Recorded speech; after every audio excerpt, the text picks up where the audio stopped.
أنوه غدا على جمعة من أقوى الجمع التي تذكرنا بالثورة في يناير، حينما كانت تشتد ويشتد الغضب فيها لدرجة أجبرت الجبابرة على أن يتركون أماكنهم.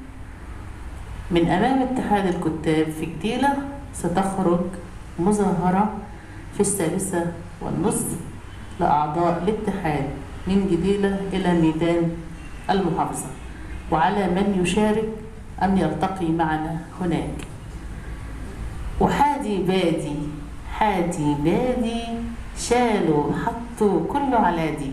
قدامي 5 زهرات يكتبن الأشعار، وحينما تكتب الشاعرة شعرا وتفيض مشاعرا وإحساسا، فنحن على أبواب زهرة تتفتح. ترى أبدأ يمينا أم يسارا كما تحبون؟ أبدأ حورية سليمان. ولمياء برضك يا أستاذة فاطمة.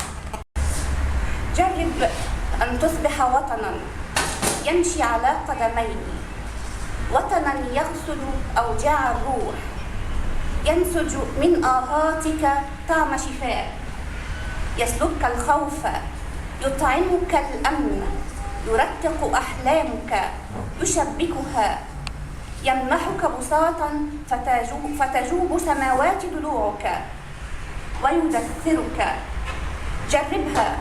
جربها تلك الوصفة فورا، جربها وأعدك وسيشفى جرحك.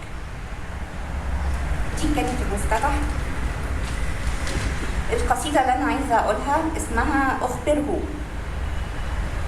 أخبره أني كالطير أغازل خيط الصبح الأول، وكأول قطرات المطر أغسل أوجاع الروح، وبرحم الليل أداعب كل الأحلام، أسبح في أنهار البوح العسل، أرتق أردية الوهم، أشبكها كبساط هارب، وبين سطور الحرف الماثل بين ضلوعي تكمن أغنيتي. أعترف أني كالزهر أباغت كل الأركان، أثير الألوان، أثير الكون، وبعض مئات تفاصيل تجمل أقبيتي. أشد على خاصرة الأمس طوق بشارة، أخبره أني امرأة غير نساء الأرض، كمجاز مرسل، أعبر غابات الزيتون وزهر الرمان وشجر التوت وكهوف الجن، أقبل وجنات التفاح، وكالسحر أعانق شرفات الفجر. جميل.